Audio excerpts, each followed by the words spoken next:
నమస్కారం లైవ్ షోకి స్వాగతం. ముందుగా ఈరోజు చర్చలోకి వెళ్ళడానికి ముందుగా ఆసక్తికరమైన కొన్ని వీడియోల్ని చూద్దాం. మస్తు చూసిన 50 ఏళ్లలో పార్టీలు గెలితాయి ఓడతాయి. ఇంత మాయలు మీ ఏడాది లోపలనే కాంగ్రెస్ పార్టీ దొరికితే కొడతాం రాని అంత కోపంలో ఒక్కటే ఏడాది లోపు. ఇంకా వాళ్ళ బొంద తెలివికి నిన్న వాని పార్టీడే మంది పెట్టాలి, అదేందో పోలింగ్ పెట్టిన వాడు చూసిరా మీరు? ఆ పోలింగ్ పెడితే 70% మనకు వచ్చింది, 30% మనకి వచ్చింది. వాడు పెట్టింది, మనం పెట్టింది కాదు. 75 ఇది పరిస్థితి. ఆయన కొడతానంట, బలంగా కొడతాడంట, సరిగ్గా నిలబడేది నేర్చుకొని ఆయన కట్టె లేకుండా. నీ పరిస్థితి ఎట్లుందో తెలంగాణ సమాజానికి తెలియదా? నువ్వు తూగుతున్నావా, సోగుతున్నావా, నువ్వు నిలబడగలిగే పరిస్థితులు ఉన్నవా? ఆయన బలంగా కొడతాడంట, ఆయన లేచి వస్తాడంట. సోషల్ మీడియాలో నాకు ఆయనకు పోటీ పెడితేనంట ఆయనకు లైక్లు ఎక్కువ వచ్చినాయంట. టిక్ టాక్లో 10 ఏళ్ళు ముఖ్యమంత్రి చేసినోడు, కేంద్ర మంత్రి చేసినోడు ఇవాళ టిక్ టాక్లో కేసీఆర్కు రేవంత్ రెడ్డికి పోటీ పెడితే ఆయనకు లైక్లు ఎక్కువ వచ్చినాయంటే నాకు. ₹1 కోటి భూమి ఇప్పుడు 50 లక్షల కాడికి చూడలేదు. ప్రతి ఒక్కరు భూముల ధరలు పోయినాయి, మన్ను పోయినాయి, మశానమే అన్ని పోయినాయి. ఎంత మంచిగా 4 ఎకరాల రైతు నేను 4 కోట్ల ఆసామని అనుకుంటుండే, అంత ధీమా ఉండే,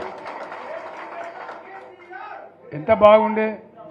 హైదరాబాద్ నుంచి అడిగితే కూడా వచ్చి మనం ఇవ్వకపోదాం భూములు, డిమాండ్ పెరగానని. అంత బ్రహ్మాండంగా మారుమూల ప్రాంతంలో కూడా 40 లక్షలు 50 లక్షలు ఎకరానికి ఉండే. అటువంటిది సగానికి సగం పడిపోయి మొత్తం నాశనం చేశారు. వీళ్ళని ఇట్లే వదిలిపెడితే ఇంకింత నాశనం అవుతుంది. అసలు రియల్ ఎస్టేట్ని ముందు కుంప ముంచింది కేసీఆర్. ఎన్నికల కంటే ముందే రియల్ ఎస్టేట్ కుప్పకూలిపోయింది. ఏది మన మొన్న అసెంబ్లీ ఎన్నికల కంటే ముందే తెలంగాణ రాష్ట్రంతో పాటు ఒక కేసీఆరే కాదు, దేశం మొత్తంలో ప్రధానమంత్రి గారి మోడీ గారి యొక్క నిర్ణయము, ఇటు రాష్ట్రంలో కేసీఆర్ ప్రభుత్వం ఉన్నప్పుడు రాష్ట్రంలో మన రియల్ ఎస్టేట్ కుప్పకూలిపోయింది. ఎంతమంది పిల్లలన్నా కానండి మొత్తాన్ని నేను చూసుకుంటాను అన్నాడు. నీకు ఓపిక అన్నాడు. ఏది అది కూడా అన్నాడు. ఎంతమంది పిల్లలు ఉంటే అంతమందికి వేస్తాను. అది కూడా అన్నాడు. అంతమంది కదండి నీకు ఓపిక అంటే అన్నాడు నీకు ఓపిక ఉంటే ఎంతమంది నేను కానండి నేను చూసుకుంటాను అన్నాడు. అమ్మఒడికి ఏంటి మరి అమ్మఒడి సంగతి ఏంటి? పడుతున్నాయా? ఎంతమంది పిల్లలు ఉంటే అంతమందికి మరి ఏది ఎవరికి పడ్డాయి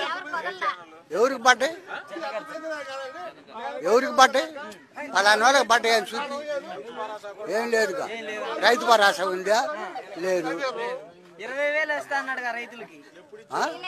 ఏటా 20,000 వేస్తాను అంటానికి అన్ని అనేది అన్ని ఎప్పుడు వదులుతారంటే ఎలక్షన్కి జనవరి నుంచి స్టార్ట్ చేస్తాడు. ఎట్టిస్తాం గద్దరికి ఎట్టిస్తాం చెప్పండి అనే భావజాలం ఏంది? ఎంతమంది భారతీయ జనతా పార్టీ కార్యకర్తలను మర్డర్ చేసిన వ్యక్తులు ఆయన ఎట్టిస్తాం? మేము పక్కా అయ్యాం.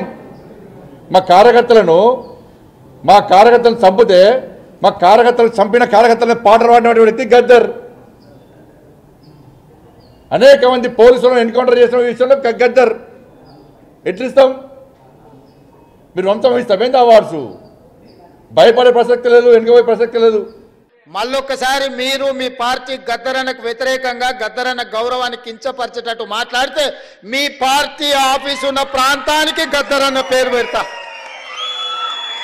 నీ పార్టీ కార్యాలయం అడ్రస్ రాసుకోవాలంటే గద్దరన్న గల్లీ అని రాసుకునేటట్టు చేస్తా బిడ్డ మిమ్మల్ని.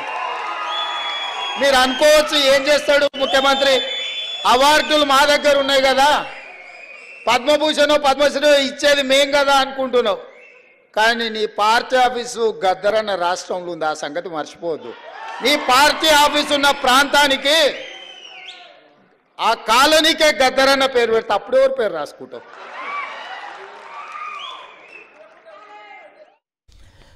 అవి ఆసక్తికరమైన వీడియోలు. ఇక వార్తల్లోకి వెళదాం. ముందుగా ఏపీ వార్తలు చూద్దాం. మార్గదర్శి అక్రమ డిపాజిట్ల వసూలుపై నోరెత్తని బాబు సర్కార్. వసూలు చేసిన డిపాజిట్లు ఏం చేశారని చెల్లించేశారని తెలంగాణ హైకోర్టుకు వెల్లడి. సెక్షన్ 45(s) గురించి ప్రస్తావించని వైనం. మార్గదర్శి క్రిమినల్ ప్రొసీడింగ్స్ను కొనసాగించాల్సిన అవసరం ఉందా అన్నదానిపై కూడా విచారణ జరపాలని అఫిడవిట్లో అభ్యర్థన. రామోజీ చనిపోయారు కాబట్టి కేసు కొట్టివేయాలన్న మార్గదర్శి. విచారణ జరపడం నిష్ప్రయోజనమంటూ అనుబంధ పిటిషన్. పూర్తిస్థాయి వాదనలకు ముందు ఈ విషయాన్ని తేల్చాలని అభ్యర్థన. విచారణ నుంచి తప్పుకున్న న్యాయమూర్తి జస్టిస్ నరసింహరావు. దీంతో ఈ వ్యాజ్యాలను సీజే ముందు ఉంచాలని రిజిస్ట్రీకి తెలంగాణ హైకోర్టు ఆదేశం అంటూ చంద్రబాబు గారు సహజంగానే రాజగురువుగా పేరొందినటువంటి కీర్తిశేషులు రామోజీరావు గారి ఇష్యూలో సహజంగానే ఫేవర్ చేయకుండా ఉంటే ఆశ్చర్యపోవాలి. ఫేవర్ చేయటంలో పెద్ద ఆశ్చర్యం కాదు.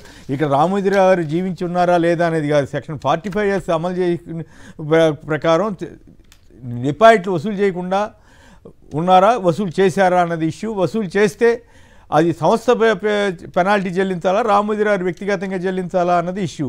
రామోజీరావు చనిపోయారు కాబట్టి కేసే ఉండదంటే ఆ సంస్థ మీద కూడా కేసు లేకుండా పోతుందా అన్నది చర్చ. దీనిపైన ప్రముఖ న్యాయవాది అలాగే ఇన్ఫర్మేషన్ కమిషన్ మాజీ కమిషనర్, ఇన్ఫర్మేషన్ అంటే రైట్ టు ఇన్ఫర్మేషన్ మాజీ కమిషనర్ వారు విజయబాబు గారు మనతో మాట్లాడడానికి సిద్ధంగా ఉన్నారు. 2 నిమిషాలు వారితో మాట్లాడిద్దాం. విజయబాబు గారు నమస్కారం అండి. ఏమంటారు? ఈ రాష్ట్ర ప్రభుత్వం చంద్రబాబు గారి ప్రభుత్వం అఫిడవిట్ ఈ రకంగా వేసి రామోజీరావు గారిని మార్గదర్శిని సేవ్ చేయడానికి సిద్ధమైనట్లే కదా. సో క్విట్ ప్రోకో కింద వస్తుందా రాదా? రోజు వాళ్ళు చంద్రబాబు గారికి భజన చేయటం, జగన్ గారి మీద విపరీతమైన దుష్ప్రచారం చేయటం, వీటన్నిటికీ పరిహారంగా మార్గదర్శి కేసులు నీరుగార్చే పనిలో చంద్రబాబు గారి ప్రభుత్వం ఉన్నట్లేనా? మీరు అన్నట్టు రాజభక్తి చాటుకోకపోతే ఆశ్చర్యం కానీ రాజభక్తి చాటుకోవటంలో ఏది లేదు. కాకపోతే ఈ చాటుమాట వ్యవహారాలన్నిటికీ కూడా ప్రజలు చాలా నిశ్చయంగా గమనిస్తున్నారండి. మీరు చెప్పినట్టుగా సెక్షన్ 45 అనేది ఇక్కడ ఈ కేసులో చాలా కీలకమైనటువంటిది. ఆర్బీఐ సెక్షన్ 45 ప్రకారం దీన్ని వీళ్ళు ఉల్లంఘించారా లేదా అనేటువంటిది చాలా కీలకమైన అంశం. దీని గురించి ఎక్కడ కూడా ప్రస్తావించలే. సెక్షన్ 45 ఏం చెప్తుందంటే నిర్దిష్టమైనటువంటి పర్టికులర్ పర్సన్స్ కానీ, ఇన్కార్పొరేటెడ్ సంఘాలు కానీ, అసోసియేషన్స్ కానీ వ్యాపార కార్యకలాపాల మీద ప్రజల నుంచి డిపాజిట్లు స్వీకరించడం అనేటువంటిది నేరం. ఇది రిజర్వ్ బ్యాంక్ ఆఫ్ ఇండియా చట్టం 1934 సెక్షన్ 45 దీన్ని చాలా స్పష్టంగా తెలియజేస్తా ఉంది. అయితే మార్గదర్శి కేసులో చట్టవిరుద్ధంగా 2610 కోట్ల రూపాయలు వసూలు చేసిన వ్యవహారాన్ని ఇక్కడ ప్రస్తావించట్లేదు. అదేమంటే అసలు ఆల్రెడీ పే చేసేసారు, డిపాజిట్లకు సంబంధించి ఎవరు కూడా రావడం లేదు అని చెప్పి అంటే అసలు నిజం ఆ డిపాజిట్లు అనేటువంటి జెన్యూన్ అయితే మరి వాళ్ళు రాకుండా ఎందుకుంటారు, వీళ్ళు ఎంతమందికి తీర్చేశారు, ఇవన్నీ పాయింట్లు. సరే ఇవన్నీ ఏమో ఆల్ దీస్ థింగ్స్ పాయింట్ ఏంటంటే మనుషులు చనిపోయారు కాబట్టి ఇప్పుడు సంస్థలకు సంబంధించే కట్టాలంటే ఇది పాపం అటెండ్ అయింది కూడా ఎవరంటే అప్పట్లాగే తెలుగుదేశం పార్టీ కేసులకు కానీ, వైసీపీని వేధించేటువంటి కేసులకు కానీ, ఆంధ్రప్రదేశ్ ప్రభుత్వానికి సంబంధించినటువంటి కేసులు కానీ లేదు ఇలా వాళ్ళకి సంబంధించిన రామోజీరావు గారు లాంటి వాళ్ళ కేసులకు సంబంధించి కూడా తాజాగా ఈ మధ్య సిద్ధార్థ లోపల అనేటువంటి ఒక ప్రముఖ న్యాయవాది ఆయన అప్పట్లాగే అటెండ్ అయ్యాడు శుక్రవారం నిన్న. అయితే అక్కడ మరి అంత పెద్ద ఆయనకి ఈ అంశం తెలియదు అంటే తెలుసు. కాకపోతే ఏంటంటే వేరే వేస్ట్ చేద్దాం అన్నట్టుగా ఆయన రామోజీరావు గారు చనిపోయారు కాబట్టి అసలు ఈ కేసుకి సంబంధం లేదు అని అంటే రామోజీరావు గారు చనిపోయారు కానీ మార్గదర్శి గారి గారు ఎందుకు చనిపోయింది? మార్గదర్శి ఎగ్జిస్టెన్స్ లోనే ఉంది, దాని వారసులు ఉన్నారు, దానికి సంబంధించి వాళ్ళు హ్యాపీగా అన్ని అనుభవిస్తున్నారు ప్రజాధనాన్ని.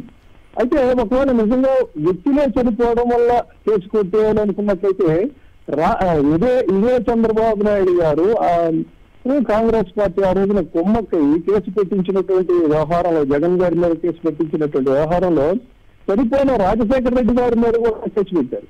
అవును. మరి ఆ రోజు ఇంత పెద్ద న్యాయ నిపుణులందరూ చుట్టూ ఉన్నారు కదా, చనిపోయిన రాజశేఖర రెడ్డి గారి మీద కేసు ఎలా పెట్టిస్తారండి? సరే పెట్టించారు కాబట్టి వాళ్ళకి స్వరభం ఉంది కదా. పైగా చనిపోయిన తర్వాత కూడా రాజశేఖర రెడ్డి గారి మీద నానా చెత్తంతా రాసేవాళ్ళు కదా. అదే చెప్తున్నా.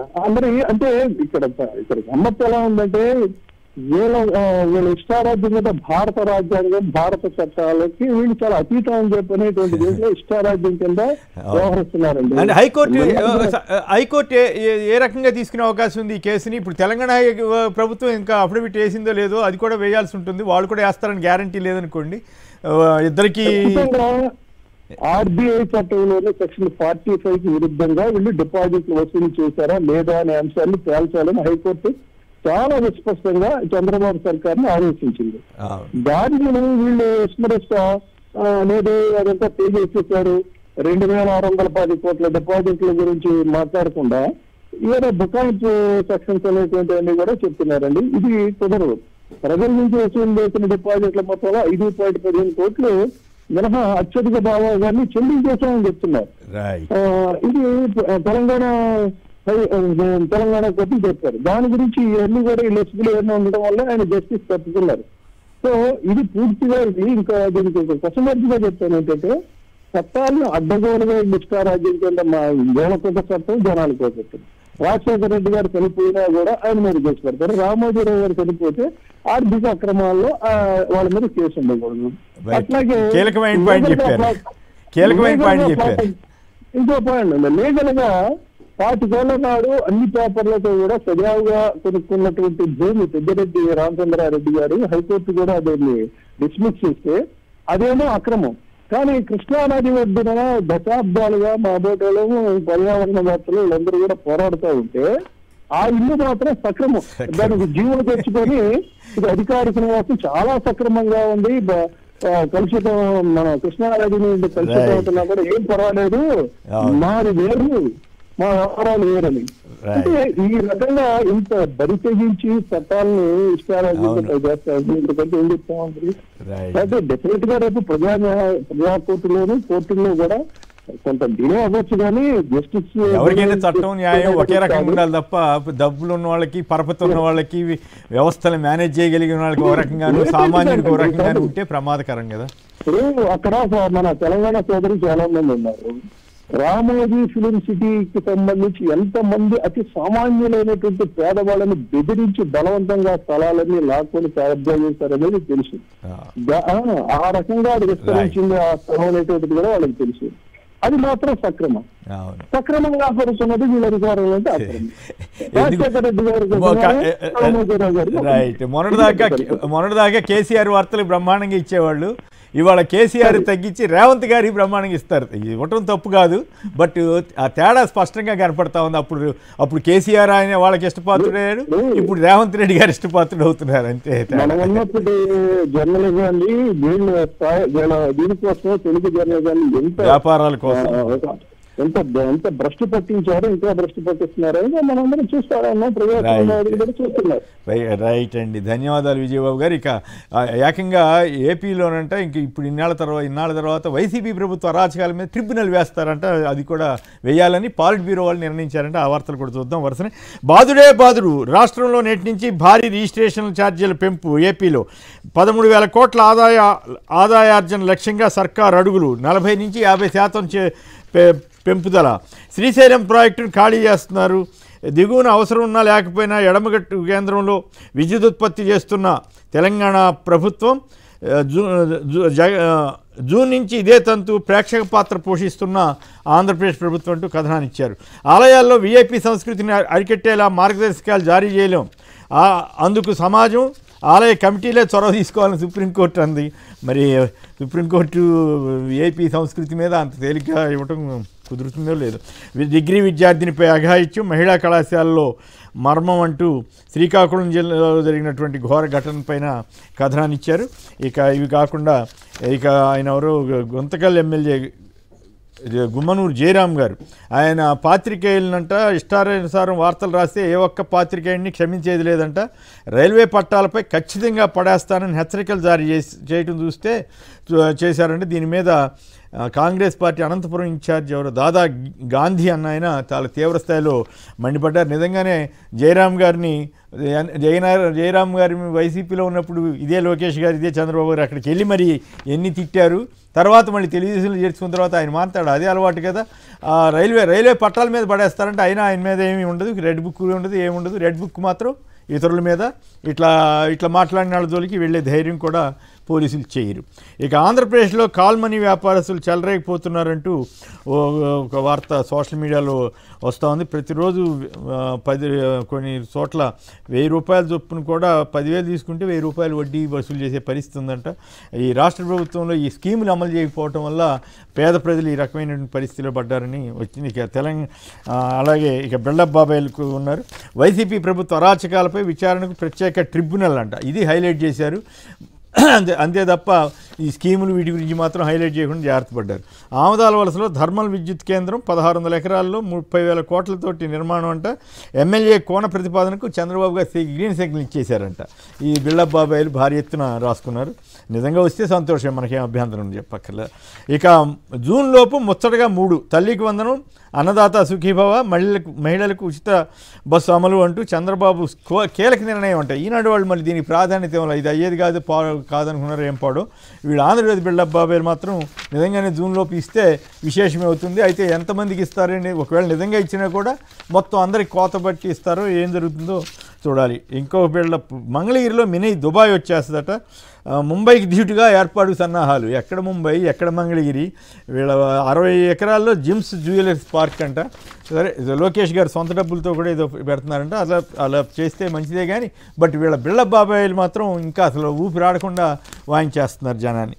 రైట్, ఇక తెలంగాణ వార్తలు. దమ్ముంటే అసెంబ్లీకి రా, తేల్చుకుందాం. మాజీ సీఎం కేసీఆర్కు రేవంత్ రెడ్డి సవాల్.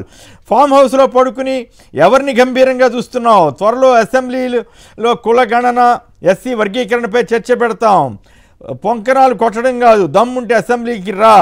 ముందుగా కేసీఆర్ చెల్లని 1000 రూపాయల నోటు. ఆయన మానసిక పరిస్థితి సరిగా లేదన్న రేవంత్ రెడ్డి. నేను కొడితే ఒట్టిగా ఉండదు, 4 రోజులు కానీ చూస్తున్నా.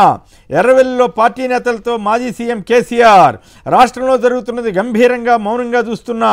ఏడాదిలో రాష్ట్ర ఆర్థిక పరిస్థితిని దివాళా తీయించారు. 4 నెలలైతే జీతాలు ఇవ్వడం కూడా కష్టమే అంటూ తీవ్రస్థాయిలో మండిపడ్డారు. చాలా కాలం తర్వాత జూలు విధించుకుని కేసీఆర్ జనంలోకి వచ్చినట్లుగా మాట్లాడితే రేవంత్ రెడ్డి అంతకంటే గట్టిగా పులిలా గర్జించాడు. మరి వీళ్ళిద్దరి మధ్య ఎట్లా జరుగుతుందో చూద్దాం. సొంత ఆదాయంలో రాష్ట్రం టాప్. సామాజిక ఆర్థిక సర్వేలో కేంద్ర ప్రభుత్వం వెల్లడి. తెలంగాణ ఆదాయం సొంత రెవెన్యూ ఆదాయంలో టాప్గా నిలిచిందని ఆర్థిక సర్వే చెప్తే ఇది తమ ప్రతిభేనని బీఆర్ఎస్ వాళ్ళు క్లెయిమ్ చేసుకుంటున్నారు. పార్టీ ఫిరాయింపులపై అసెంబ్లీ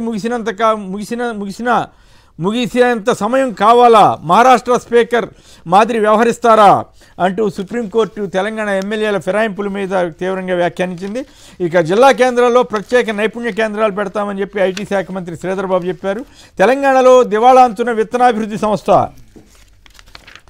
ఇక పార్టీ మారితే రాజీనామా చేయాల్సిందే, మళ్ళీ పోటీ చేసి గెలవాలి, అప్పుడే ప్రజాస్వామ్య నైతికతకు అర్థం. కేరళ హైకోర్టు కీలక వ్యాఖ్యలు, తీర్పు కూడా ఇచ్చింది. కేసీఆర్ సేవ అద్భుతం, బీఆర్ఎస్ పాలన కితాబిచ్చిన ఎకనామిక్ సర్వే అంటూ కేంద్ర ప్రభుత్వం ప్రవేశపెట్టిన ఆర్థిక సర్వేలో సొంత ఆదాయం, రాష్ట్రం సొంత ఆదాయంలో నెంబర్ 1గా ఉన్న నేపథ్యంలో నమస్తే తెలంగాణ పత్రిక ఆ కథనాన్ని ఇచ్చింది. కేసీఆర్ పాలనకు మెచ్చుకున్నారంటూ. కాంగ్రెస్లో కుంపటి, ఒక మంత్రి వసూళ్ల దందాపై తిరుగుబాటు, 10 మంది ఎమ్మెల్యేల రహస్య సమావేశం. ఉమ్మడి నల్గొండ, మహబూబ్నగర్ చెందిన పలువురు ఎమ్మెల్యేలు పాల్గొన్నట్లు సమాచారం. ఈ ఎమ్మెల్యే ఎవరన్నా తెలుసా? కృష్ణ గారు, బీఆర్ఎస్ నాయకుడు. మీరు ఈ చర్చలో పాల్గొంటున్నందుకు వచ్చినందుకు సంతోషం. ఇదేమన్నా చెప్పగలుగుతారేమో అని అడుగుతున్నా. ఒక మాట, అనిరుద్ధ్ రెడ్డి గారు అనేసి అంటున్నారు, జడ్చర్ల ఎమ్మెల్యే అనిరుద్ధ్ రెడ్డి గారు. ఒక మంత్రి వసూళ్ల దందాపై తిరుగుబాటు, 10 మంది ఎమ్మెల్యేల రహస్య సమావేశం. ఉమ్మడి వారి ఫామ్ హౌస్లోనే జరిగిందంట ఆ సమావేశం జరిగింది. మంత్రి ఎవరు అది చెప్పవచ్చా లేదా మళ్ళీ ఇబ్బంది? అంటే గతంలో పొంగులేటి శ్రీనివాస్ రెడ్డి గారి మీద మాట్లాడారు కాబట్టి వారే కావచ్చు అని మీరు కూడా అట్లా అంచనా కాదు. అంటే రీసెంట్గా ఒక 2 వారాల క్రితం, ఒక 15 రోజుల క్రితం పొంగులేటి శ్రీనివాస్ రెడ్డి గారి గురించి మాట్లాడారు. వాళ్ళే మాట్లాడారా? వారు మాట్లాడారు. తిరుగుబాటు చేస్తారా? మరి వాళ్ళకి తెలియాలి. ఎందుకు సమావేశం పెట్టుకున్నారో, 10 మంది ఎమ్మెల్యేలు ఎందుకు సమావేశం పెట్టుకున్నారో వాళ్ళకి తెలియాలి. బయటకు వచ్చి మాట్లాడారు. అది వాస్తవేనా? నమస్తే తెలంగాణలో వచ్చినట్లుంది. ఇక కాంగ్రెస్ ప్రతినిధి చరణ్ కృషిక్ యాదవ్ గారు, అలాగే ప్రేమేందర్ రెడ్డి గారు బీజేపీ ప్రధాన కార్యదర్శి ఉన్నారు. కృషిక్ గారు చెప్పండి, ఏమిటి ఒక మంత్రి మీద తిరుగుబాటుకి 10 మంది ఎమ్మెల్యేలు రహస్య సమావేశం పెట్టారని నమస్తే తెలంగాణ పత్రిక రాసింది. కాంగ్రెస్లో కుంపటేంటూ నిజంగానే వసూళ్ల దందా మంత్రి చేశారా? వాస్తవమా కాదా? ఇది వాస్తవమే అంటున్నారు మన కృషాంక్ గారు. ఆ మెయిన్ చర్చలోకి వెళ్ళడానికి ముందు ఇది ఉపచర్చ అనుకోండి సంక్షిప్తంగా. నమస్తే తెలంగాణ పత్రికలు వచ్చినాయి, వాస్తవం అయితే వారు కాంగ్రెస్ ప్రభుత్వం కూలిపోయింది. రేవంత్ రెడ్డి గారి ప్లేస్ లో ఇంకా చాలా మంది ముఖ్యమంత్రి కూడా మార్చేవాళ్ళు. బిఆర్ఎస్ పార్టీ పత్రిక కరపత్రిక అది నమస్తే తెలంగాణ. ఎందుకంటే ఇష్యూని డైవర్ట్ చేసి అంటే కరపత్రిక కాదు ఇక్కడ పాయింట్. అంటే కరపత్రిక ఇంకొక పత్రిక అని కాదు ఇక్కడ పాయింట్. ఆ సంఘటన వాస్తవమా కాదా అన్నది మీ దృష్టికి ఏమన్నా ఉందా అనేది. సార్ ఇప్పుడు ఎవరైనా ఒట్టి కలిస్తే కూడా దానికోసం కలిసి ప్రచారం చేస్తే అంటే ప్రజాప్రభుత్వంలో స్వేచ్ఛ లేదా? అంటే కలిసే అవకాశం ఉంది. అంటే కలిసినట్లు అంటే ఎమ్మెల్యేలు భేటీ అయ్యారని మీరు కూడా అభిప్రాయపడుతున్నారా? సార్ నమస్తే తెలంగాణ ప్రతి దాన్ని ఇష్యూని రాద్ధాంతం చేసే ప్రయత్నమే తప్ప వాళ్ళు ఏంటంటే ఇష్యూని ఎప్పుడు డైవర్ట్ చేస్తారు. ఎందుకంటే ఇప్పుడే లిక్కర్ స్కామ్ లో కేరళలో కూడా మూలాలు బయటకు వస్తున్నాయి కాబట్టి నేను కేసీఆర్ గారు బయటకు వచ్చి మాట్లాడతారు. మేము అంటున్నాం కదా లోకల్ ఇప్పుడు గ్రాడ్యుయేట్ ఎలక్షన్ టీచర్ ఎలక్షన్ పోటీ చేయి, మార్చి 3వ తారీఖున రిజల్ట్ ఉంది, తెలిసిపోతుందా ఎవరేందో తెలిసిపోతుంది కదా. మార్చి 3వ తారీఖు రిజల్ట్ ఉంది. అది దాని గురించి మళ్ళీ మాట్లాడదాం. నా ప్రశ్నల్లో కాంగ్రెస్ లో కుంపటి ఒక మంత్రి వసూళ్ల దందాపై తిరుగుబాటు 10 మంది ఎమ్మెల్యేల రహస్య సమావేశం అది అన్నదే ఉన్న వాస్తవా కాదా అన్నది మాత్రమే అడుగుతాను. కాంగ్రెస్ పార్టీ ఐక్యంగా ముందుకు పోతా ఉంది, ఎలాంటి మనస్పర్ధలు లేవు. కాంగ్రెస్ పార్టీ ఏకతాటితో ముందుకు పోతూ ప్రజలకు ఇచ్చిన ప్రతి హామీ నెరవేర్చే ప్రయత్నంలో కాంగ్రెస్ ప్రభుత్వం ముందుకు పోతాం. కాబట్టి కాదు మిత్రమా, అవునో కాదో చెప్పండి సరిపోద్ది. అవకాశం ప్రేమేందర్ రెడ్డి గారు మీరేమంటారు? అలాంటి దానికి తావే లేదు. అట్లా చెప్పండి, తప్పు లేదు. ప్రేమేందర్ రెడ్డి గారు, కాంగ్రెస్ పార్టీ అనేక రకాల వాగ్దానాలు ఇచ్చేవి నెరవేర్చలేదనే అభిప్రాయం ప్రజల్లో ఉంది. తర్వాత ఇక్కడ ప్రతి దాని మీద వాళ్ళ యొక్క ట్యాక్స్ పడుతున్నదని చెప్పి వసూళ్ల పర్వం కొనసాగుతున్నదని బహిరంగమైన చర్చ ఉన్నది. RRR ట్యాక్స్, RR ట్యాక్స్, ఇట్లా రకరకాల BR ట్యాక్స్ ఇట్లా కొడుతున్నారు, ఇంత పర్సంటేజ్ నడుస్తున్నాయి, అంత పర్సంటేజ్ నడుస్తున్నాయి, బయట నడుస్తున్న చర్చ. కాబట్టి అది ఎంతవరకు నిజం ఏమిటి, అది నమస్తే తెలంగాణలో వస్తే ఎంతవరకు నమ్మాలి ఏం లేదనేది వెయిట్ అండ్ సీ. బట్ అటువంటి వాటికి అవకాశాలు అయితే ఉన్నాయనేది మనం అనుకోవచ్చు. మీరైతే జరిగి ఉండొచ్చు అని అంటున్నారు. అది రైట్. గాంధీని గౌరవించని వారు గద్దర్ని గౌరవిస్తారా?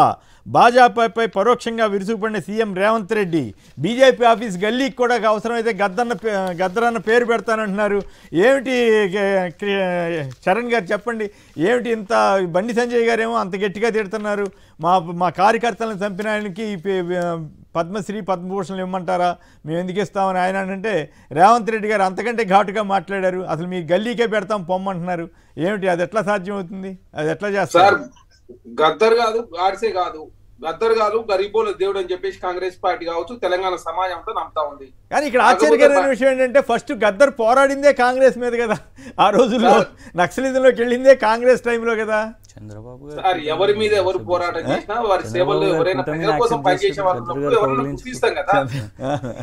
ఎవరైనా ఎవరిని గుర్తిస్తారు కదా సార్. ఇప్పుడు గద్దర్ గారేమో నరేంద్ర మోడీ గారిని కలిసినప్పుడు తప్పు లేదు, అద్వానీ కలిసినప్పుడు తప్పు లేదు, బండి సంజయ్ గారు ఒక అగ్గు తీసుకున్నప్పుడు మాత్రం తప్పు అనిపించలే. కానీ గద్దర్ గారు అవార్డుల సంబంధించిన విషయానికి వచ్చినప్పుడు బండి సంజయ్ గారికి ఏంటంటే ఈటల రాజేంద్ర గారు రాష్ట్ర అధ్యక్షుడు కావద్దని చెప్పేసి ఉంది. కాబట్టి దానిలో భాగంగా గద్దర్ గారు భావజాలం ఈటల రాజేంద్ర గారి భావజాలం ఒకటి. కాబట్టి దానిలో భాగంగా బండి సంజయ్ గారు మాట్లాడినట్టుగా రాష్ట్ర వ్యాప్తంగా చర్చ జరిగింది. కాంగ్రెస్ పార్టీ ఒకటే నమ్ముతా ఉంది, గద్దర్ గాడ్సే కాదు, గద్దర్ గరీబోల దేవుడు అని చెప్పేసి కాంగ్రెస్ పార్టీ నమ్మింది. దానిలో భాగంగా గద్దర్ గారి పేరు మీద నంది అవార్డులు కావచ్చు, గద్దర్ గారి జయంతి ఎప్పుడు పెడతారు? బీజేపీ ఆఫీస్ రోడ్డుకి గద్దర్ గల్లీ అని ఎప్పుడు పేరు పెట్టబోతున్నారు సార్? ఇప్పుడు ఎప్పుడు పెడుతురు ఏందనేది తర్వాత. అంటే ముఖ్యమంత్రి గారు నిన్న గద్దర్ గారి జయంతి సందర్భంగా మాట్లాడినప్పుడు మాటలు ప్రభుత్వం ఏ నిర్ణయం తీసుకుంటుంది అనేది ఇంకా పూర్తి స్థాయిలో అయితే క్లారిటీ లేదు వాస్తవం చెప్పాలంటే. కాకపోతే గద్దర్ గారిని అవమానించిన వాళ్ళు ఆనాడు కేసీఆర్ గారు అధికారంలో ఉన్నప్పుడు గద్దర్ గారిని అవమానించారు. తర్వాత తెలంగాణ అవార్డు విషయంలో కూడా సార్ కేసీఆర్ గారు కూడా అవమానించారా అంట. సార్ 3 గంటల పాటు ఎండలో కూర్చోబెట్టి గద్దర్ గారిని అవమానించింది ఆనాడు. అదే కాకుండా తెలంగాణ రాష్ట్రంలో గద్దర్ గారి అవార్డు విషయంలో రాష్ట్ర ప్రభుత్వం రిఫర్ చేస్తే అసలు వాస్తవంగా కేంద్ర ప్రభుత్వం ఇచ్చే అవార్డులు, అది భారతీయ జనతా పార్టీ ఇచ్చే అవార్డులు అయితే కాదు.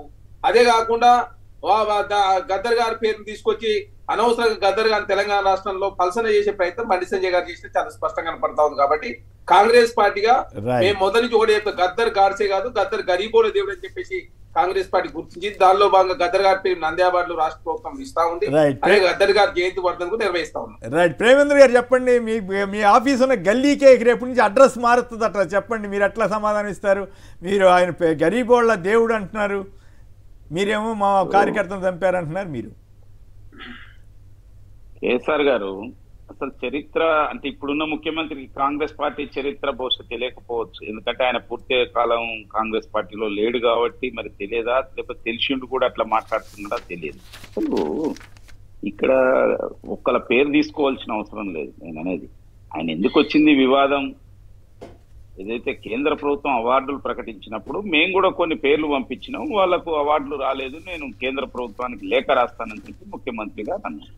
అటువంటి సందర్భంగా బండి సంజయ్ గారు ఒక మాట చెప్పారు. ఇవాళ ఉన్న వాస్తవ విషయం ఏమిటంటే ఏవైతే సంస్థలు ఉన్నాయో ఆ సంస్థలు హింసకు పాల్పడుతున్నాయని, హింసకు రెచ్చగొడుతున్నాయని కాంగ్రెస్ పార్టీ ప్రభుత్వం అంటే అట్లా కాదు మరి మీరంతా తెలంగాణలో ఎవరు మాట్లాడట్లేదు కానీ పెద్దగా హింసకు పాల్పడిన వాళ్ళకి మీరు పద్మభూషణ్ అవార్డులే ఇచ్చారు కదా బ్రహ్మాండంగా. నేను అనేది ఇప్పుడు జరిగే ఈ చర్చ గురించి చెప్తున్నా. హింసకు పాల్పడుతున్నారనే యొక్క దీంతో ఆ సంస్థలను నిషేధించింది కాంగ్రెస్ ప్రభుత్వమే, నిషేధించింది. అనేక నక్సలైట్ సంస్థలు బయటకు వచ్చేసాడు, తర్వాత ఆయన పాటలు ఆయన కదా అదే నేను అనేది అదే కదా. కాబట్టి ఒక అవార్డు ఇచ్చేటప్పుడు ఎలాంటి విషయాలను పరిగణలోకి తీసుకుంటారు, సర్చ్ కమిటీ ఏ విధంగా ఆలోచిస్తుంది, దాని బ్యాక్గ్రౌండ్ ఏమిటి, తర్వాత ఒక వ్యక్తుల యొక్క ప్రతిభ గురించా, లేకపోతే వ్యక్తులు వ్యవహరించిన తీరు ఇన్ఫ్లుయెన్స్ సమాజం పైన ఏ విధంగా ఉంది, ఎన్ని వేల మంది జీవితాలు చిన్నాభిన్నం అయిపోయినాయి, ఎంతమంది మరణించడానికి కారణమైపోయింది, అటు ఆ సంస్థల్లో కావచ్చు బయట యొక్క వ్యక్తులు కావచ్చు. అందులో కాంగ్రెస్ పార్టీకి సంబంధించిన వాళ్ళు కూడా అనేక మంది చనిపోయారు. సిపిఎం వాళ్ళు, బీఆర్ఎస్ వాళ్ళు, భారతీయ జనతా పార్టీ కార్యకర్తలు, ఇంకా వేరే అఖిల భారతీయ విద్యార్థి పరిషత్ అనేక మంది కార్యకర్తలు చనిపోయింది. అందులో కాంగ్రెస్ పార్టీ ప్రముఖ నాయకులు, ఇప్పుడున్న మంత్రి గారి యొక్క తండ్రి గారు అనే యొక్క శ్రీపాదరావు గారు స్పీకర్ గా ఉండే, వాటిని నక్సలైట్లు హత్య చేశారు. అదే విధంగా ఐగిరాచారి గారిని హత్య చేశారు. తర్వాత అనేక మంది తర్వాత అట్లా కాదు చరిత్ర చాలా చెబుతున్నారు. పైరువి చేస్తే పదవి వస్తుందనే చాలా మంది అభిప్రాయంగా ఉంది. అలాగే అమ్మాయిల్ని ఇష్టం వచ్చినట్లు మాట్లాడిన వాళ్ళకి పద్మభూషణలు ఇచ్చారు. సో అదంతా మీ ఇష్టం, మీరు ఇచ్చుకోండి, మీ చేతిలో అధికారం ఉంది కాబట్టి. ఇప్పుడు ఎప్పుడో మోడీ గారిని కౌగిలించుకుంటే బాగానే ఉందా, తెలంగాణ కాంగ్రెస్ వాళ్ళని రాహుల్ గాంధీని కౌగిలించుకుంటే బాగానే ఉంది, ఇద్దరిని కౌగిలించుకున్నాడు కదా ఆయన అంటున్నాడు మన కాంగ్రెస్ మిత్రుడు. నేను అనేది అదే, దానికి దీనికి సంబంధం లేదు. రాజకీయంగా కలవడం ఎవరెవరినైనా కలవచ్చు, కలిసినంత మాత్రాన అవార్డు ఈజ్ డిఫరెంట్. కలవడం వేరు, రాజకీయాల్లో ఇప్పుడు పనిచేయడం వేరు, ఇప్పుడు అభిప్రాయాలు మార్చుకోవడం వేరు. వచ్చింది చర్చ అది. ఓకే, బండి సంజయ్ గారు మరి ఘాటుగా మాట్లాడారు, కొంచెం దాన్ని మీరు సాఫెన్ చేసేదో చెప్పడానికి ప్రయత్నిస్తున్నట్లుంది. అందులో జరిగిన యొక్క సంఘటన అంత ఘాటుగా ఉంది. కాబట్టి ఇవాళ కాంగ్రెస్ పార్టీ అవార్డులు, మీరు ఇవాళ రాష్ట్రంలో మరి ఎంతో మంది ప్రముఖ కళాకారులు ఉన్నారు, ఎంతో మంది తెలంగాణ ఉద్యమం కోసం పోరాటం చేసిండ్రు, వారి పేరు మీద మీరు అవార్డులు ఓపెన్ చేయలేదు కదా, అది మీ ఇష్టం. ఆ తర్వాత భవిష్యత్తులో ఏం జరుగుతాయి, ఒక ప్రభుత్వం వచ్చిన తర్వాత ఏం చేస్తుంది, ఆ ప్రభుత్వం మీరు ఎట్లా పేరు మార్చుతున్నారు, వాళ్ళు ఎట్లా, రేపు ఎవరు ప్రభుత్వం అడ్రస్ మార్చిపోతున్నారంటే రేవంత్ రెడ్డి గారు. నేనేమో అదే అడ్రస్ అనేది వీళ్ళు ప్రభుత్వాలు మార్చుతూ వచ్చేది కాదు, ఆయనకు తక్కువ విషయాలు తెలుసు అంటున్నా. అడ్రస్ అనేది ఎట్లా క్రియేట్ అవుతుంది అనేది మనుషులను బట్టి, వ్యక్తులను బట్టి, సంస్థలను బట్టి. ఇటువంటి సంస్థలు ఎన్నో కనబడకుండా పోయినాయి. భారతీయ జనతా పార్టీ లేకపోతే ఎన్ని సంవత్సరాల నుంచి మేము అధికారం లేకుంటున్నా ఉన్నాం, రేపు అధికారం పోతే మీ గాంధీ భవన్ ఏమైతుందో దాని గురించి, మీ బీజేపీ ఆఫీస్ ఎక్కడ ఉన్నదో గాంధీ భవన్ కూడా అక్కడే ఉన్నది. చెప్పాడు మీ గల్లీకి, మీ గల్లీకి నేను ఏమంటున్నా అంటే అప్పుడు మీరు అనొచ్చు గద్దర్ గారిని గల్లీకి పరిమితం చేస్తారని మీరు కూడా మీ అదే అంటున్నా, మీ గాంధీ భవన్ కి అటువంటి గల్లీ పేరు పెట్టుకుంటూ పెట్టుకోండి, మేము వద్దంటున్నాం. మీకు అంతగా కనుక కోరిక ఉంటే మీరు ఓటు పెడతారు, మళ్ళీ మీ దాంట్లో ఇంకో ముఖ్యమంత్రి మారినాక ఇంకో పేరు మార్చుకుంటాడు కావచ్చు. అంతా మీ సంస్కృతి, మీ కల్చర్ అది. కేసీఆర్ వర్సెస్ రేవంత్ రెడ్డి ఇష్యూలోకి, మేజర్ ఇష్యూకి వెళ్ళాలి. అయితే బిఫోర్ దట్ ఇది కూడా మాట్లాడితే బాగుంటుందని మాట్లాడిస్తున్నాం. సురేందర్ గారు హుస్నాబాద్ నుంచి. సురేందర్ గారు నమస్కారం, మాట్లాడండి. మాట్లాడండి సార్. కాంగ్రెస్ గద్దర్ కి 21 కేసులు పెట్టారు, ఆయన మీద కాల్పులు జరిపిండ్రు. కాల్పులు జరిగింది కాంగ్రెస్ టైంలో కాదు, చంద్రబాబు గారి టైంలో కదా, చంద్రబాబు కన్ఫ్యూజ్ అయినట్టు, రేవంత్ గారిని సీఎం గా చూసి కన్ఫ్యూజ్ అయినట్టున్నారు. కేసులు పెట్టింది ఎవరు అంటున్నా? అదే సార్, ఇప్పుడు కాంగ్రెస్ లోకి వచ్చింది కదా. చెప్పండి, మాట్లాడండి. అయితే రాష్ట్రాన్ని అభివృద్ధి పదంలో తీసుకోబోతున్నా అంటుండు. నిన్న హైదరాబాద్ లో 2 ఆడపిల్లల అమ్మ చనిపోయింది. వాళ్ళకి 2500 ఇస్తే వాళ్ళ అమ్మకి దహన సంస్కారాల కన్నా పనికొచ్చాయి కదా సార్. ఇది నిన్న జరిగిన ఘటన. 9 రోజులకి పథకం ఇస్తే కనీసం మహిళలకి ప్రతి నెల ఇస్తానన్న హామీయా? కేసీఆర్ గారేమో నేను కొడితే ఇట్లా మామూలుగా ఉండదని అంటున్నారు. రేవంత్ రెడ్డి గారు ముందు అసలు నువ్వు నిలబడి తర్వాత చూద్దాం అంటున్నారు. ఎవరిది కరెక్ట్, మీరు ఎవరిది కరెక్ట్ అనుకుంటున్నారు సురేందర్? కేసీఆర్ గారేమో నేను కొడితే మామూలుగా ఉండదు అన్నారు కదా, మరి రేవంత్ రెడ్డి గారు అసలు ముందు నువ్వు నిలబడి తర్వాత చూద్దాం అంటున్నాడు. ఈయన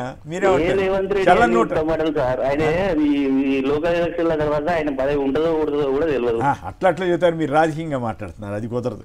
రామారావు గారు మంగళగిరి నుంచి. రామారావు గారు నమస్కారం, మాట్లాడండి. కేసీఆర్ గారు అందరికి నమస్కారం అండి. నమస్కారం సార్. బండి సంజయ్ గారు గద్దర్ గారిని ఆ విధంగా విమర్శించడం చాలా నేరం సార్, తప్పు కూడా, పాపం కూడా అండి నేను చెప్తున్నాను. గద్దర్ గారు పీడిత తాడిత ప్రజానీకం మనిషింది. ఆయన సామాన్యమైన వ్యక్తి కాదు, కవి కూడా. అవును, ఆయన కారం చేడులో చేసిన పని ప్రపంచానికి తెలుసు సార్. ఆయన విమర్శించకుండా ఉండాలా. ఇప్పుడు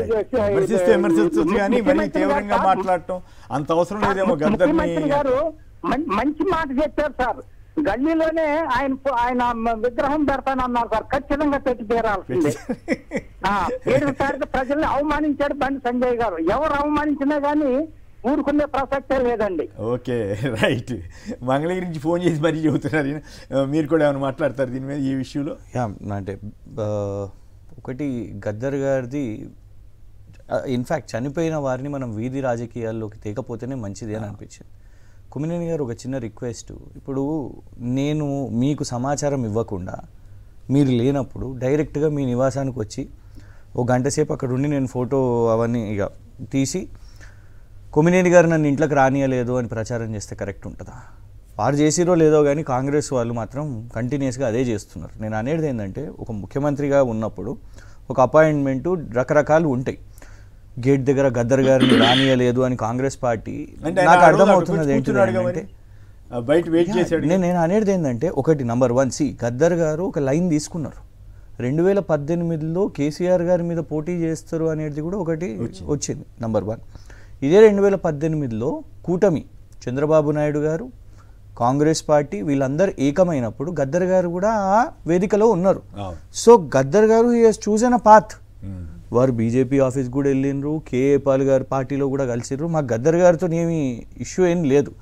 కాంగ్రెస్ పార్టీ దీన్ని వాడుకుంటున్నది చూడండి. గద్దర్ గారి పిల్లలు కూడా ఇవాళ కాంగ్రెస్ పార్టీలో ఉన్నారు, పోటీ చేసిర్రు, ప్రస్తుతం చైర్పర్సన్గా కూడా ఉన్నారు.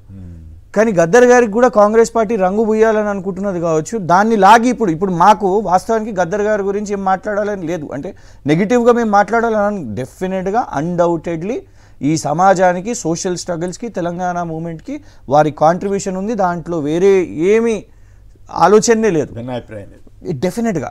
ఇప్పుడు భారతీయ జనతా పార్టీ వాళ్ళు ఇవాళ వాళ్ళ అవసరం కోసం వాళ్ళు కొట్లాడుతున్నారు, ఇదంతా మాట్లాడుతున్నారు. వాళ్ళు వెల్కమ్ చేసిర్రు, అదంతా రకరకాలు ఉన్నాయి. ఇన్ఫ్యాక్ట్ వారి అబ్బాయి కూడా గతంలో రామచంద్రరావు గారు ఎలక్షన్స్ గెలుపు కోసం పనిచేశారు. బీజేపీ నాయకుడు రామచంద్రరావు గారు ఎలక్షన్స్ కోసం పనిచేశారు. సో మేము అనేది ఏంటంటే, ఇవాళ ఇద్దరు కూడా చేస్తున్నది ఏంటిదంటే, ఆయన లేరు, వారి వాదన చెప్పుకోవడానికి వారు లేరు. వారి వాదన ఇన్ఫ్యాక్ట్ గద్దర్ గారి ఐడియాలజికల్ కాన్ఫ్లిక్ట్. నేను ఎందుకంటే లోతుగా చూసినోని గద్దర్ గారిని, ఉండేది మా పక్కనే ఉంటుండే. నేను చిన్నప్పటికెళ్ళి వీళ్ళన్నా మాట్లాడుతున్నారు. కానీ మొదటిసారి గద్దర్ గారు నన్ను భుజం మీద ఎత్తుకొని, నేను 4వ తరగతి ఉన్నప్పుడు నన్ను తీసుకుపోయి నాకు ఒక పదం నేర్పించారు. నన్ను అడిగారు, అరే క్రిషాంక్, ఫేక్ ఎన్కౌంటర్ అంటే ఇంగ్లీషా హిందీ అని. ఎందుకంటే మా ఫాదర్ కూడా పౌర హక్కుల సంఘంలో పనిచేసారు, కలిసి పనిచేసారు కాదు. కాబట్టి 4వ తరగతి ఉన్నప్పుడే నన్ను హుజరాబాద్లోకి ఎన్కౌంటర్ తీసుకొని పోయి నాకు నేర్పించారు. ఇన్ఫ్యాక్ట్ ఆ షెల్స్ ఉంటాయి కదా, పడిపోయిన షెల్స్ ఉంటాయి, ఆ ఒక షెల్ని కూడా తీసి ఇచ్చారు. నేను అప్పుడు దాన్ని ఏదో ఆట వస్తువు అనుకున్నా. సో అప్పటి నుంచి నేను అబ్జర్వ్ చేస్తున్నా. ఇవాళ హీఈస్ బియాండ్ పాలిటిక్స్. వారి ఈ పాలిటిక్స్ ఇదంతా కాదు, వారి ఐడియాలజికల్ వేరే, వారి కాన్ఫ్లిక్ట్స్ అన్నీ కూడా వేరే. అలా దాన్ని కూర్చోబెట్టి అలా బీఆర్ఎస్ ఇట్లా చేసింది, కాంగ్రెస్ మేము మంచి చేస్తున్నాం. అల్టిమేట్గా ఏంది, గద్దర్ గారిని మీరు ఓట్ రాజకీయం కోసం కాంగ్రెస్ చేస్తున్నది కూడా అదే, భారతీయ జనతా పార్టీ కూడా చేస్తున్నది కూడా అదే. వాళ్ళు కేంద్రంలో ఉన్నారు, వాళ్ళు ఇవ్వదలుచుకోలేదు, ఇస్తే కాంగ్రెస్ పార్టీ కాంగ్రెస్ ఏదైనా చేయాలనుకుంటే మంచిదే. ఇన్ఫాక్ట్ ఈవెన్ అందశ్రీ గారిది కూడా నేను చెప్తాను, అందశ్రీ గారిని కూడా ఏదో మేము విలనైజ్ చేసేసినాము అన్నట్టు. అసలు నంబర్ 1 ఆ సాంగ్ విషయం మీద కేసీఆర్ గారు ఏమన్నారు అని అంటే, మనం జిల్లాలను పెంచుకున్నాం, 33 జిల్లాలు అయినాయి కాబట్టి ఆ పాట 10 జిల్లాలను ఎట్లా సూట్ అవుతుంది, దీన్ని మనం ఏమైనా చేసుకోవాలని. కానీ ఎక్కడ కూడా అందశ్రీ గారిని చిన్నచూపు చేయలేదు. ఇవాళ నిజం ఏంటిది అని అంటే 2016లో ఇదే కేంద్ర ప్రభుత్వానికి ఇదే పద్మ అవార్డ్స్ కోసం అందశ్రీ గారి పేరుని కూడా సిఫార్సు చేసింది కేసీఆర్ గారి ప్రభుత్వం. సో కాంగ్రెస్ చేస్తున్నది కూడా ఇది డివైడ్ అండ్ పాలిటిక్స్, ఇది కొత్తదేం కాదు. రాజశేఖర్ రెడ్డి గారు, జగన్మోహన్ రెడ్డి గారు, ఇది మనం చూసినాం ఎట్లా డిఫరెన్షియేట్ తీసుకురావాలి, ఇదొక కైండ్ ఆఫ్ పాలిటిక్స్. ఇప్పుడు కాదు, మనం 1947కి వెళ్ళినా కూడా గాంధీ గారు, అంబేద్కర్ గారు అదొక పాలిటిక్స్, అంబేద్కర్ గారు, జగ్జీవన్ రామ్ గారు ఇదొక డిఫరెన్షియేటింగ్ పాలిటిక్స్. మారాయిగా కాంగ్రెస్ పార్టీ ఎప్పుడు ఇదే స్టైల్ సమాజంలో కొత్త. నేను అనేది ఏంటంటే, మీరు మంచి చేయాలనుకుంటే చేయండి. రాష్ట్రంలో ఏం చేస్తారు, జిల్లా పేరు పెడతారా, పెట్టుకోండి, మీకు నచ్చింది చేయండి. వాళ్ళ మీరు ప్రభుత్వంలో ఉన్నారు. భారతీయ జనతా పార్టీకి చేయాలని లేదు, కానీ దాంతో ఒక ముఖ్యమంత్రి నిలబడి గద్దర్ గల్లీ పెడతా మీ బీజేపీ ఆఫీస్కి, ఆయన స్థాయికి కూడా అది తగదు. నేను అనేది ఏంటంటే, మీరు అన్నట్టు అది కూడా వస్తుంది, ఒక గల్లీ. ఈ మాకింగ్ పాలిటిక్స్ వద్దు, నువ్వు చేయాలనుకుంటే ఉన్నతంగా ఇప్పుడు ఎస్ డెఫినెట్ గా ఇంకా చేయాలనుకుంటే కూడా చేయండి, తప్పేం లేదు. కానీ do not drag him into politics అని నేను చెప్పాలనుకుంటున్నాను. రైట్. ఇక కేసీఆర్ వర్సెస్ రేవంత్ రెడ్డి చాలా నేను కొడితే గట్టిగా వట్టిగా ఉండదు అంటూ చాలా తీవ్ర స్థాయిలో రియల్ ఎస్టేట్ పడిపోయిందని అవన్నీ చాలా తీవ్ర స్థాయిలో మండిపడ్డారు కేసీఆర్ గారు. దానికి చల్లని నోటు, చల్లని 1000 రూపాయల నోటు అని కేసీఆర్ని ఉద్దేశించి రేవంత్ రెడ్డి గారు అన్నారు. దమ్ముంటే అసెంబ్లీకి రా తేల్చుకుందాం, అసలు ముందు నువ్వు నిలబడు, తోలకుండా నిలబడని అంటున్నారు రేవంత్ రెడ్డి గారు. దమ్ముంటే అసెంబ్లీకి రా తేల్చుకుందాం అంటున్నారు రేవంత్. నేను కొడితే ఒట్టిగా ఉండదంటున్న కేసీఆర్. ఏమని చెప్పండి ప్రేమేందర్ రెడ్డి గారు, వీళ్ళిద్దరు మొదటిసారిగా రేవంత్ రెడ్డి గారు కోరి తీరిందేమో ఎట్లా కొట్లా కేసీఆర్ని రెచ్చగొట్టి మాట్లాడించాలని. సో మొత్తం మీద ఆయన మాట్లాడాడు, వాళ్ళిద్దరి మధ్య హోరాహోరీగా వాగ్యుద్ధం జరిగింది. ఓవరాల్గా అనేక ఇష్యూస్ ప్రస్తావించారు. మీ మధ్యలో మీ వాదన ఏమిటి, మీరు మాట్లాడిన తర్వాత వీళ్ళిద్దరు మాట్లాడతారు. సహజంగా ఇప్పుడున్న యొక్క ప్రభుత్వం పైన ఆయన ప్రతిపక్ష నాయకుడు కాబట్టి ఆయన యొక్క అసంతృప్తిని వెళ్ళగట్టుకోవచ్చు. కానీ ప్రజలు ఏమనుకుంటున్నారనేది చాలా ముఖ్యం. ప్రజలు ఏదో మొత్తంగా మా వైపు వచ్చిందనే యొక్క ఫీలింగ్ ని కలిగించే యొక్క ప్రయత్నం కేసీఆర్ గారు చేసింది. కానీ మరి వారి ప్రభుత్వం ఉన్నప్పుడు కాంగ్రెస్ వాళ్ళు ఏదో పోల్ పెట్టుకుంటే ఆయనకి 70%, కాంగ్రెస్ వాళ్ళకి 30% వచ్చిందని చెబుతున్నారు కదా. అవన్నీ పోల్ల గురించి ఈ యొక్క సర్వేల విషయంలో కేసీఆర్ గారికి చెప్పడం చాలా అలవాటు. ఎన్నికల ముందు కూడా చెప్పారు, ఏమనంటే ఎలక్షన్ అనేది జరగబోతున్నది, ఇగో దీంట్లో మేము 100 సీట్లు కాదు ఈసారి ఇంకెక్కువ సీట్లు గెలవబోతున్నాం అని చెప్పి కూడా సర్వేలు వచ్చినాయి అని చెప్పి కేసీఆర్ గారు చెప్పారు. మరి ఏమైంది? తర్వాత పార్లమెంట్ ఎన్నికల్లో బీజేపీకి ఒక్క సీటు కూడా రాదు తెలంగాణలో, మేము ఇన్ని సీట్లు గెలవబోతున్నాం అని చెప్పి కేసీఆర్ గారు మాకు సర్వే వచ్చింది అని చెప్పి ఇలాంటి మీటింగ్స్ లోనే కూడా చెప్పారు. ఏమైంది మరి? కాబట్టి అవన్నీ ఎంతవరకు ఏమిటి అనేది, అవి ఎంతవరకు క్రియేటెడ్, ఎంతవరకు నిజము ఏమిటి అనేది వేరు. కాకపోతే ఒకటి మాత్రం నిజం, ఇవాళ కాంగ్రెస్ పార్టీ మీద వ్యతిరేకత అనేది వచ్చేస్తున్నది. ఎందుకంటే కాంగ్రెస్ పార్టీ అలవిగానే హామీలు ఇచ్చింది, వాటిని నెరవేర్చడంలో వైఫల్యం చెందుతున్నారు. వాటిని ఎట్లా సరిదిద్దుకోవాలనేది వాళ్ళు ఆలోచించుకోవాలి. రెండో వైపు ఏదో బీఆర్ఎస్ పార్టీకి మొత్తం ఏదో వచ్చేసింది, మేము ఇంట్లో కూర్చున్నా కూడా మాకు పూర్తి స్థాయిలో ప్రజలు మద్దతు వస్తుంది అని చెప్పి మాట్లాడడం ఏదైతుందో అది కూడా కరెక్ట్ ఏం కాదు. ఎందుకంటే ఇప్పుడు కాంగ్రెస్ పార్టీ చేస్తున్న యొక్క తప్పులలో గతంలో బీఆర్ఎస్ పార్టీ చేసిందే.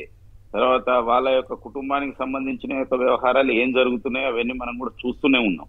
కాబట్టి అవేమి ఇంకా ప్రజలు మర్చిపోలేదు. ఇవాళ మర్చిపోయింది, అయిపోయింది, ఏదో బీఆర్ఎస్ వల్ల ఇదైపోయింది అనే ఒక అభిప్రాయం కలిగించే యొక్క ఇది చేస్తున్నారు కావచ్చు. కానీ అది ఎంత మాత్రం కూడా నిజం కాదు. ఈ రోజు ప్రజలలో అన్ని గుర్తుపెట్టుకున్నారు. ఇదే రుణమాఫీ, మీరు ఎవరి మాట సమర్థిస్తారు? నేను కొడితే వట్టిగా ఉండదంటున్న కేసీఆర్, ముందు అసలు నువ్వు నిలబడు తోక్కుండా అంటున్న రేవంత్, మీరెటువైపు?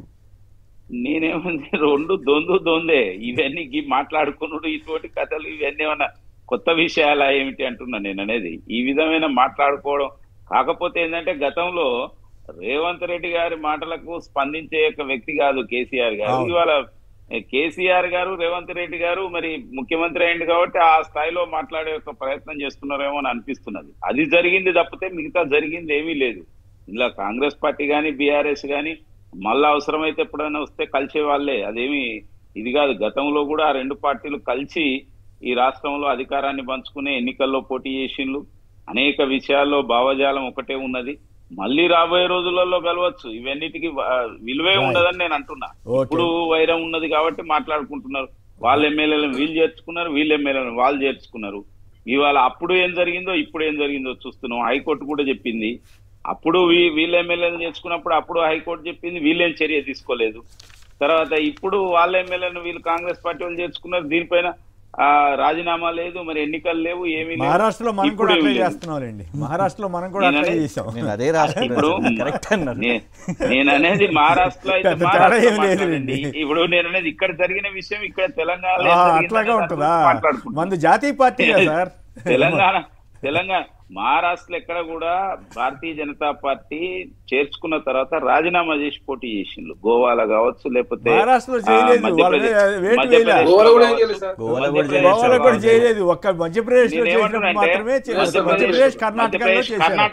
కర్ణాటకలో.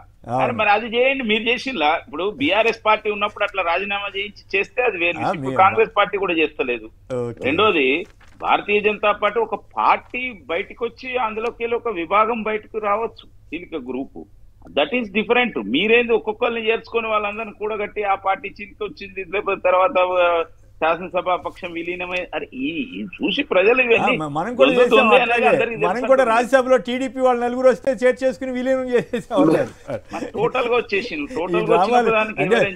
ఆదర్శంగా లేవని చెప్పడం కోసమే బీజేపీ కూడా ఏమంటారు సంథింగ్ డిఫరెంట్ అంటారు కదా, అట్లా డిఫరెంట్ గా లేదని మాకు అనిపిస్తా ఉంది మా ఓటర్లకి.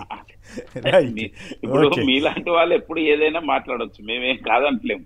నేను చెప్పేది ఏంటంటే మేము అన్ని పార్టీల గురించి చెబుతున్నాం సార్. కాంగ్రెస్ చేసింది, కాంగ్రెస్ అదే చేస్తా ఉంది, టీఆర్ఎస్ మాట్లాడుకున్న వాటిలో ప్రజలకు ఉపయోగపడేది ఏమిటి లేదు అంటున్నా నేను. వాళ్ళు మాట్లాడుకున్న దాంట్లో కేవలం రాజకీయంగా ఒకరికొకరి కోసం రాజకీయమైన యొక్క పెత్తనం కోసం మాట్లాడే మాటలే తప్పితే ప్రజలకు జరిగే ఉపయోగం ఏం లేదన్నది మీ అభిప్రాయం. రైట్. రామకృష్ణ గారు ఖమ్మం నుంచి. రామకృష్ణ గారు నమస్కారం. చెప్పండి, మీరు కేసీఆర్ చెప్పింది బాగుందా, రేవంత్ రెడ్డి గారు ఇచ్చిన అంతకంటే గట్టిగా మాట్లాడింది బాగుందా? నమస్కారం సార్. అయితే ఇక్కడ కేసీఆర్ కొట్టేది దేహం బలంతో కాదు సార్, కొట్టేది బుద్ధితోటి. బుద్ధికి నిలబడకపోవటమా దానికి సంబంధం లేదు సార్. వీళ్ళలాగా సూట్ కేసు పోయడానికి బలం కావాలా, కొట్టడానికి నిలబడటం కావాలి. కానీ ఆ కేసీఆర్ కొట్టేదంతా బుద్ధితో చేసిండు, తెలంగాణ తెచ్చిండు సార్ ఆయన. ఇప్పుడు వీళ్ళు చేసే పనులు ఏంటంటే సార్, వీళ్ళకి క్వశ్చన్ ఇంతకుముందు రేవంత్ రెడ్డి గారికి సమాధానం తెలియదు అనుకో, ఇప్పుడు క్వశ్చన్ కూడా తెలియట్లేదు సార్. టిక్ టాక్ అంటాడు, లైఫ్ అంటాడు. వాళ్ళు పెట్టుకుని వాళ్ళ వెబ్సైట్ లో తెలంగాణ కేసీఆర్ ప్రభుత్వం పరిపాలన బాగుందా, మా 7% మంది గ్రౌండ్ లో అందరికీ రియాలిటీ అట్నే ఉంది. దాన్ని టిక్ టాక్లు సల్మాన్ ఖాన్ కి రాఖీ సావంత్కి పోతుంది సార్. అదే మళ్ళీ ఆర్టీవీలో పెట్టారు సార్. మళ్ళీ సేమ్ వీళ్ళది పెడితే 81% కేసీఆర్ పరిపాలన బాగుందని పెట్టారు సార్. వీళ్ళు దీన్ని జీర్ణించుకోలేక రాఖీ సావంత్, సల్మాన్ ఖాన్ అని ప్రజల్ని నిలబడలేకపోతాడు, కూర్చోలేకపోతాడు. ఎందుకు సార్ ఆయనకి చేసేది? ప్రజలకు ఆ గ్యారంటీలు 6 అమలు చేస్తారా? అది పద్ధతి. ఆ మహిళలను ఇబ్బంది పెడతారు, వృద్ధులను ఇబ్బంది పెడతారు, రైతులు మరీ ఇబ్బంది పెడతారు సార్. వీళ్ళు రైతు బంధు ఇచ్చింది సార్, రుణమాఫీ ఇచ్చింది ఓన్లీ 1 సంవత్సరం రైతు బంధు బంద్ చేసి ఆ డబ్బులు 10,000 కోట్లు మాత్రం ఇచ్చారు సార్. 22,000 కోట్లు అనేది తప్పు సార్. ఇది ఓన్లీ 1 సంవత్సరం రైతు బంధు కొట్టి ఆ రైతు బంధు డబ్బులతో రుణమాఫీ చేశారు. దీన్ని మరి మా ప్రతిపక్షం ఎందుకో వీళ్ళు పట్టించుకోలేకపోతారు దీన్ని విషయాన్ని. రైట్. రవీంద్ర గారు హైదరాబాద్ నుంచి సంక్షిప్తంగా మాట్లాడండి. నమస్తే సార్. నమస్తే, మాట్లాడండి. అది మన కేసీఆర్ కాంగ్రెస్ లీడర్ సార్. ఆయనకి రేవంత్ రెడ్డి పోలికే లేదు. ఆయన ఆల్రెడీ ప్రూవ్డ్ లీడర్. ఓడిపోయాడు కదా, లీడర్ ఆయన ఓడిపోయాడు కదా.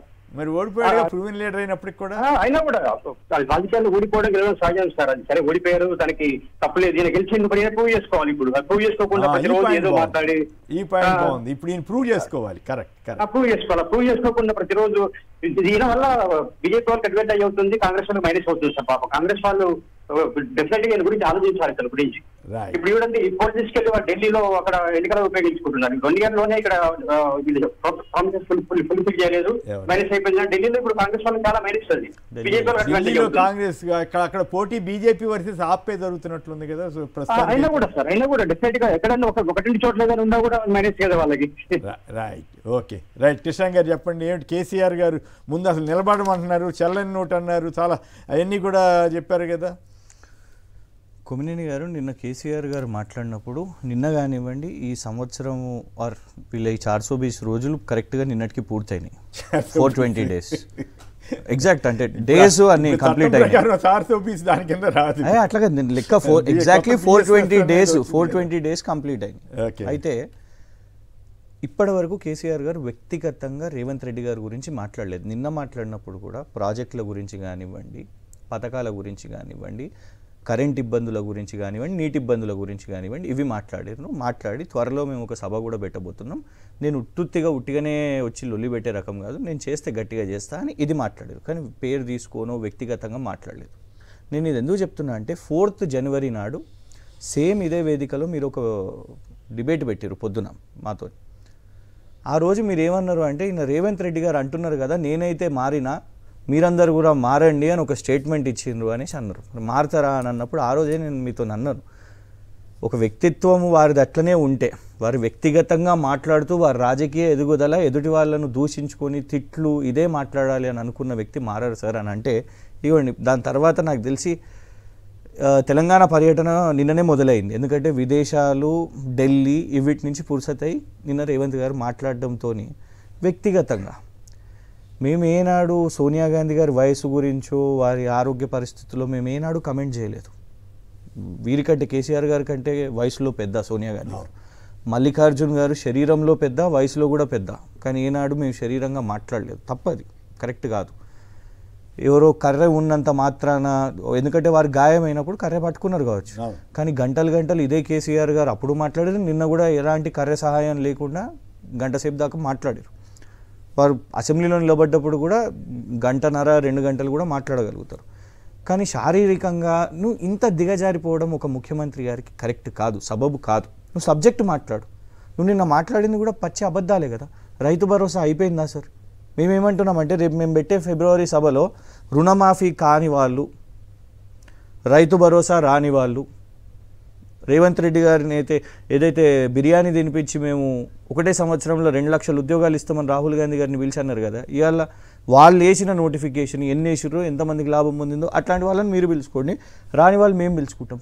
మేము ఏమంటున్నాం, ఇవాళ మేము పెట్టిన సర్వే కాదు, కేసీఆర్ గారు పెట్టిన సర్వే కాదు, అది కాంగ్రెస్ పార్టీ అధికారికంగా వాళ్ళ ట్విట్టర్ హ్యాండిల్లో పెట్టుకోండి. రేవంత్ గారు అన్న టిక్ టాక్ కూడా కాదు సార్, 420 రోజులు అయినాయి కాబట్టి మేము ఏదో గొప్పగా చేసినాం కావచ్చు అని కనుక్కోవడానికి వాళ్ళు పెట్టిండ్రు. అది బూమరాంగ్ అయింది సార్. సార్ నేను అనేది ఏంటంటే ఇలా 2 వాదనలు వాళ్ళవి ఉన్నాయి. బీఆర్ఎస్ వాళ్ళు ఓటేసారంటే నువ్వు పెడితే మేము ఖాళీగా చేతులు కట్టుకొని కూర్చుంటామా? బరాబర్ వేసుకుంటాం, నువ్వు కూడా వేసుకొని పెట్టుకో, ఓట్లు వేయించుకో. నేను అనేది వేసినామా లేదా అది వేరే విషయం. ఇంకోటి కొత్తగా ఏం పట్టుకున్నారు, అమెరికాలు ఉన్నారు, వీళ్ళకు దుబాయ్లు ఉన్నారు. ప్రపంచవ్యాప్తంగా మా పార్టీ సానుభూతి పరులు ఉంటారు. రాహుల్ గాంధీ గారు బోరా ఎన్ఆర్ఐలో మీటింగ్లు పెట్టారా? రేవంత్ రెడ్డి గారు బోరా ఎన్ఆర్ఐలో మీటింగ్లు పెట్టారా? అంటే ఏంది ఇది? నేను అనేది ఏంటంటే ఇవాళ మీరు ఏం చేస్తలేరు కాబట్టి వ్యతిరేకత పెరుగుతున్నది. ఓకే, అయితే ఒట్టిగా ఉండదు నేను కొడితే అంటారు. ఏం కొడతారు, ఎట్లా కొడతారు, ఏం చేస్తారు? మేము చూడండి, మేము ఎప్పుడు కూడా పబ్లిక్ ఇష్యూస్తోని గట్టిగా కొడతాము అని అంటే పబ్లిక్ ఇష్యూసే మాకు, అంతేనా? ఇవాళ అది మాట్లాడుతున్నందుకే అంటే ఎంత దిగజారుడండి నువ్వు. రాఖీ సావంత్ సరే, ఆమె ఒక మహిళనే, ఇట్లనే సమంత గారి గురించి మాట్లాడి రేవంత్ రెడ్డి గారు అవుతారా? ఆయన అట్లా చెప్పుకుంటున్నాడు. నేను అనేది ఏంటంటే నువ్వు ఒక మహిళను కూడా ఒక ముఖ్యమంత్రి ఉండి ఇప్పుడు రాఖీ సావంత్ ప్రెస్ మీట్ పెట్టి ఏంటిదండి నేను నా వృత్తిని నేను చేసుకుంటున్నా అని మాట్లాడితే, నేను ఫస్ట్ ఆఫ్ ఆల్ నువ్వు కేసీఆర్ గారిని రాఖీ సావంత్ గారిని కంపేర్ చేయడం చాలా చీప్ పాలిటిక్స్ ఒక చీఫ్ మినిస్టర్కి. గతంలో కూడా ఇట్లనే మహిళలను ఉద్దేశించి మాట్లాడను అసభ్యకరంగా. ఇంకొకటి చెప్తాను, బిల్లారంగా అని కేటీఆర్ గారిని, హరీష్ గారిని, నీకు ఎప్పుడు పేర్లు మేము కూడా పెట్టగలుగుతాం. నువ్వు ముఖ్యమంత్రి ఉన్నావు, ముఖ్యమంత్రి గారు మీరు పెట్టారు కదా, ఆయన్నే చెప్పుకున్నాను. నేను ఇన్ఫాక్ట్ ఒకటి చెప్తాను, నేను కూడా ఆ వర్డ్ ఎప్పుడు యూజ్ చేయలేదు. ఎందుకంటే ఇప్పుడు ఆయన్నే అన్నాడు నేను గుంపు మేస్త్రి లాంటి అని ఆయనే చెప్పుకున్నాడు. పేరు మేము పెట్టింది ఏం కాదు. ఇంకోటి బిల్లారంగా అని వాళ్ళిద్దరిని పిలుస్తాను. వాళ్ళు ఏ క్రైమ్స్లో అండి, ఏ క్రైమ్స్లో దే హ్యావ్ బీన్? రేప్ దాంట్లో దే హ్యావ్ బీన్. కేసీఆర్ గారిని పట్టుకొని నువ్వు చార్ల్స్ శోభరాజ్ అంటావు. చార్ల్స్ శోభరాజ్ ఎవరండి? ఈ was a international criminal, same women అఫెన్సెస్లో. కొంచెమన్నా ఇది మూర్ఖత్వం కాదా? నేను అనేది ఏంటంటే, నువ్వు అబద్ధాలు చెప్పి ఇట్లనే భాష నేర్పించి ఓట్లు తెచ్చుకున్నావు. నేర్పించి అని ఎందుకు చెప్తున్నా అంటే, ఒక సెగ్మెంట్ ఆఫ్ పీపుల్ దీన్ని ఇష్టపడ్డారు. నేను ఇవాళ డెఫినెట్గా చెప్తాను, తప్పు ఒప్పు ఓట్లు పడకపోని ఆ వ్యక్తులు ఇష్టపడని వాళ్ళ తల్లిదండ్రులు కూడా ఆలోచించాలి. ఎందుకంటే ఇదొక యూట్యూబ్స్ని పెట్టుకొని ఆ లాంగ్వేజ్ని, ఇప్పుడు మన మెయిన్ స్ట్రీమ్ ఛానల్స్లో ఇవి జరగవు, అంత అసభ్యకరంగా జరగవు. తిడితే ఇది ఒక దానికి ఒక ఆడియన్స్ ఉన్నారు కావచ్చు అనేసి అనుకుంటారు. నేను అనేది ఏంటంటే, కొందరు దీన్ని కంపేర్ చేసి ఏమని అంటారు అంటే, కేసీఆర్ గారు కూడా ఇది అన్నారు కదా. చూడండి, రకరకాల ఇష్యూస్ ఉంటాయి. నేను ఇవాళ చెప్తున్నాను, ఇవాళ బీజేపీ వాళ్ళు ఉన్నారు, వారు మాట్లాడారు, చాలా గొప్పలు మాట్లాడారు. ఇవాళ కేంద్ర బడ్జెట్ ఉంది సార్, ఇవాళ కేంద్ర బడ్జెట్ ఉంది. ఈ 10 సంవత్సరాల్లో రాందేమి లేదు మనకు. రద్దు చేసినవి ఉన్నాయి, ఐటీఐఆర్ రద్దు చేసిర్రు, బయ్యారం స్టీల్ ప్లాంట్ అంటారు, రైల్ కోచ్ ఫ్యాక్టరీ, ఇవన్నీ ఫీజిబిలిటీ, ఇదంతా రెగ్యులర్గా చర్చ జరుగుతుంది. ఇది మేము ఏం తీసుకొని వస్తాం? బీజేపీ సేఫ్, మంచిగా గోడ మీద కూర్చొని వీళ్ళేం చేయలేదు, నువ్వేం చేసినావు ఆయన. మేమేం అనేది ఏంటంటే, ఇట్లాంటి తెలంగాణకు అన్యాయం జరిగినప్పుడు తీవ్రంగా మాట్లాడేది. కానీ రేవంత్ రెడ్డి నీ ముక్కిట్లుంది, నీ హైట్ ఇట్లుంది, నువ్వు ఇట్లున్నావు అట్లున్నావు వ్యక్తిగతంగా ఏనాడు మాట్లాడలేదు. అది రేవంత్ రెడ్డి గారికి సంబంధించి. ఇన్ఫ్యాక్ట్ ఇదే వీళ్ళు తెలుసుకోవాలి, కాంగ్రెస్ వాళ్ళు గతంలో హిమంత బిశ్వ శర్మ గారు రాజీవ్ గాంధీ గారిని ఉద్దేశించి రాహుల్ గాంధీ గారిని తీవ్రంగా మాట్లాడినప్పుడు ఫస్ట్ రియాక్ట్ అయింది రేవంత్ రెడ్డి కాదు, కేసీఆర్ గారు రియాక్ట్ అయ్యారు, కండెమ్ చేశారు. సో నేను అనేది ఏంటంటే, ఇవాళకైనా సంవత్సరం అయిపోయింది, సుధరాయించుకోండి. నువ్వు మాట్లాడు, పాలసీలు మాట్లాడు, నువ్వు ఏం చేసినావో ఏం చేయలేదో ఒకసారి కౌశిక్ గారు చెప్పండి. ఏమిటి చాలా ఆవేదనగా మాట్లాడుతున్నారు మన కృషాంక్ గారు, మీరు ఎట్లా సమాధానం ఇస్తారు? నిజంగానే ఆ రకంగా కేసీఆర్ గారు మాట్లాడిన దానికి మీరేం సమాధానం చెప్తారు? సార్ మేము ఒకటే కోరుతా ఉన్నాం, రండి ప్రజాక్షేత్రంకి వస్తే తెలుసుకుందాం. ఇంకా ఇంతకన్నా చెప్పేది ఏం లేదు. మీకు గ్రాడ్యుయేట్ ఎలక్షన్స్ ఉన్నాయి, టీచర్స్ ఎలక్షన్ ఉన్నాయి, 2 టీచర్స్ ఒక గ్రాడ్యుయేట్ పోటీ చేస్తే మార్చి 3వ తారీఖు తేలిపోతాయి కదా. ప్రజలంతా నాకు ఓటేస్తాను రెడీగా ఉన్నారని మీరు మాట్లాడుతున్నారు. ఇప్పుడు కరీంనగర్ సంబంధించి సిరిసిల్ల కరీంనగర్లోనే ఉన్నది, మెదక్లో సిద్దిపేట ఉన్నది, గజ్వేల్ ఉన్నది. మీ కూతురు ప్రాతినిధ్యం గతంలో నిజామాబాద్ కూడా అలానే ఉంది కదా. టీచర్స్ గ్రాడ్యుయేట్ పోటీ చేస్తే తెలిసిపోతుంది కదా. వరంగల్ అదేవిధంగా ఇంతకుముందు నల్గొండ, ఖమ్మం, అదేవిధంగా నల్గొండ పోటీ చేసినప్పుడు 60 కోట్ల రూపాయలు ఖర్చు పెట్టి ఎమ్మెల్సీ ఎలక్షన్ కోసం. అదేవిధంగా ఇప్పుడు మళ్ళీ పోటీ చేయాలి కదా, 3 స్థానాలు వచ్చింది, పోటీ చేయకుండా బీఆర్ఎస్ పార్టీ క్యాండిడేట్ పెట్టే ప్రయత్నం ఎందుకు చేస్తలేదు? నన్ను ప్రజలు కోరుకుంటున్నాను అనుకున్నప్పుడు మీరు పోటీ చేసే ప్రజాక్షేత్రం తేలిపోతుందా? ఎవరో వాళ్ళు తేలిపోతుంది కదా. ప్రజలు ఓట్లు వేస్తారు సిద్ధంగా ఉన్నప్పుడు. ఓకే, ఓట్లు అంటే పోలుకి సమాధానం చెప్పారు, బాగానే ఉంది. కానీ కేసీఆర్ గారు అంత సీనియర్ నాయకుడు కదా, ఆయన పట్టుకుని తోగమాక లేదా ఇంకా ఏమన్నారు రాఖీ సావంత్, చల్లన్ నోటు ఇట్లాంటివి అనడం ధర్మమేనా అని అడుగుతున్నాడు ఈయన. సార్ ఇప్పుడు కుంభకర్ణులు లాగా 14 నెలల కాలం పాటు ప్రశ్నించకుండా, అసలు ప్రజా సమస్యల గురించి మాట్లాడకుండా, ఇప్పుడు వచ్చి నేను కొడితే అసలు మామూలుగా ఉండదని మాట్లాడితే, ఇప్పుడు భాగవతాలు వేస్తారు కచ్చీరి దగ్గర. భాగవతం నీళ్ళు వేస్తే బాగుంటుంది ఎప్పుడు వేస్తారంటే భాగవతం అయిపోయిన తర్వాత వేసినట్టుంది. 14 నెలల తర్వాత మీరు ప్రజా సమస్యల గురించి మీకు అంత ప్రేమ ఉంది ప్రజల మీద, తెలంగాణ సమాజానికి ప్రేమ ఉంది కదా, మరి వచ్చి మాట్లాడొచ్చు కదా. మేమేమంటూ అసెంబ్లీ రండి చెప్తున్నాం. కాంగ్రెస్ పార్టీ సంవత్సరాల కాలంలో ఏం చేసింది, మీరు 10 సంవత్సరాల కాలంలో ఏం చేసిరో కాంగ్రెస్ ప్రభుత్వం చేయడానికి సిద్ధంగా ఉంది. సమాజం చెప్తున్నాం కదా. రికార్డు స్థాయిలో 17 గంటల పాటు అసెంబ్లీ జరిగితే ప్రతిపక్ష నాయకుడు అసెంబ్లీ రాడు. మీ ఫామ్ హౌస్ లో రెస్ట్ తీసుకుంటూ ప్రజా ప్రభుత్వం మీద ఇష్టం వచ్చిన మాట్లాడు కాంగ్రెస్ ప్రభుత్వం చూస్తూ ఊరుకుంటావా సార్? మేము రియల్ ఎస్టేట్ తనప్పుడు బ్రహ్మాండంగా ఉంది, ఇప్పుడు దెబ్బతిందని చెబుతున్నారు కదా సార్. ఇప్పుడు ఏం దెబ్బతిన్నదో, మీరు కట్టిన ప్రాజెక్టులు ఏందో, విద్యా వైద్యం చేతి మీద కాంగ్రెస్ ప్రభుత్వం చేయడానికి సిద్ధంగా ఉంది. జాతీయ స్థాయిలో ఏమి విపత్తు వచ్చిందో, 8.2% జీడిపి 6.2% ఎట్టబడ్డదో నిన్న ఎకనామిక్ సర్వే చాలా స్పష్టంగా చెప్పింది. కేసీఆర్ గారు ఒకరే మేధావులుగా 80 ఏళ్ళ బుక్కులు చదివినంత మాత్రాన జాతీయ స్థాయిలో వస్తున్న పరిస్థితులు తెలంగాణ రాష్ట్రం ఆదాయం సొంత ఆదాయంలో నెంబర్ 1 గా వచ్చింది కదా తెలంగాణ. ఎక్కడ సొంత ఆదాయం సార్? పరిస్థితి జాతీయ స్థాయిలో 8.2% జీడిపి కనిష్ట స్థాయి పడిపోయింది సార్. ఆ ఎఫెక్ట్ దేశంలో అన్ని రాష్ట్రాల్లో పడుతుంది. ఎకనామిక్స్ ఇప్పుడు అందరికి ఇప్పుడు ప్రొఫెసర్ కోసం తెలిసిపోతుంది కదా. భారతదేశంలో అందరం భాగం, భారతదేశం తెలంగాణ అర్థం చేసుకోవాలి. ఏంటంటే ఏది పడుతుంది మాట్లాడి తెలంగాణ సమాజం తప్పుదారి పడిచే ప్రయత్నం అంటే మరి హామీలు అంటే అమలు చేస్తున్నారా లేదా? ఇప్పుడు ఆల్రెడీ ఇవి గ్యారంటీలు అంటారు ఇక్కడ 6 గ్యారంటీస్, వాటిలో మహిళా శక్తి, మహిళలకి 2500 ఇట్లాంటివి కొన్ని ఉన్నాయి కదా. డిక్లరేషన్లు కూడా తీసారు సార్. డిక్లరేషన్లు సిద్ధరామయ్య గారు బీసీ డిక్లరేషన్, ప్రియాంక గాంధీ గారు యూత్ డిక్లరేషన్, ఖర్గే గారు SC ST డిక్లరేషన్, రైతు డిక్లరేషన్, రాహుల్ గాంధీ గారు ఇన్ని డిక్లరేషన్ చెప్పండి, కంప్లీట్ చేయండి. దయచేసి మేము 170 గ్యారెంటీలు అమలు చేసినాం. మీరు 10 సంవత్సరాల కాలంలో నిండా ముచ్చిరని మహిళల్ని 4,500 గ్యారెంటీలు 170 ఎక్కడ 170 అమలు చేస్తారా? 4,000 పెన్షన్ అయిందా? 2,500 అయిందా? తులం బంగారం అయిందా? స్కూటీలు అయినాయా? మేము చెప్తాం, సమాధానం చెప్తాం. మేము మహిళల కోసం ఏం చేసినాం, మహిళలు ఏ విధంగా ఆర్థికంగా ముందుకు తీసే ప్రయత్నం చేస్తున్నామో చెప్తాం, సమాధానం చెప్తారు. 120 కోట్ల మంది మహిళలు ఉచిత బస్సు ప్రయాణం చేసి సార్ నెలకు 300 కోట్ల రూపాయలు రాష్ట్ర ప్రభుత్వం రియంబర్స్మెంట్ చేస్తా ఉంది. 99% ఆక్యుపెన్సీ రేషియో పెరిగింది, మహిళల సాధికారత పెరిగిందని చెప్పేసి ఏకంగా సర్వే రిపోర్ట్లు వస్తుంటే మీరు చూసి ఓరలేక ప్రజాప్రభుత్వం బదనాం చేస్తే ప్రజాప్రభుత్వం వెనుకపోతుందా?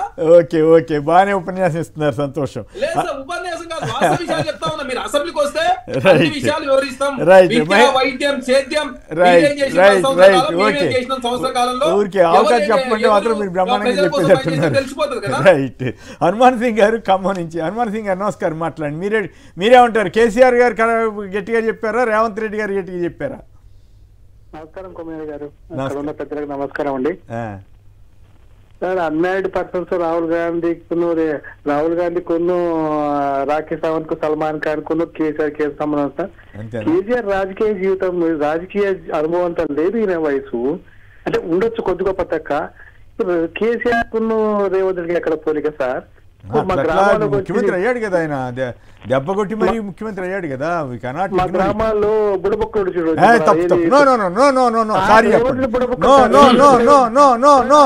అట్లా అభ్యంతరకర పదాలు వాడద్దు దయచేసి, తప్పు. మీరు సారీ చెప్పండి, లేకపోతే నేనైనా సారీ చెప్తాను. మీరు సారీ చెప్పండి, ఫస్ట్ మీరు సారీ చెప్పండి. నేను వ్యక్తిగతంగా అనట్లేదు సార్, వ్యక్తిగతంగా కూడా అట్లా పోలికలు కూడా కరెక్ట్ కాదు. ఇప్పుడు రాఖీ సావంత్ పోల్చినందుకు అందరూ విమర్శిస్తున్నారు కదా, అటువంటిప్పుడు మనం పద్ధతిగా మాట్లాడాలి కదా. తప్పు ముఖ్యమంత్రి మన గ్రామాలకు వచ్చి పొగుడుతారు కదా, కొన్ని మాటలు చెప్తాడు, అది చెప్తామని అట్లుంది అంటున్నాను. Right, okay. పవన్ గారు హైదరాబాద్ నుంచి. పవన్ గారు నమస్కారం, మాట్లాడండి సంక్షిప్తంగా.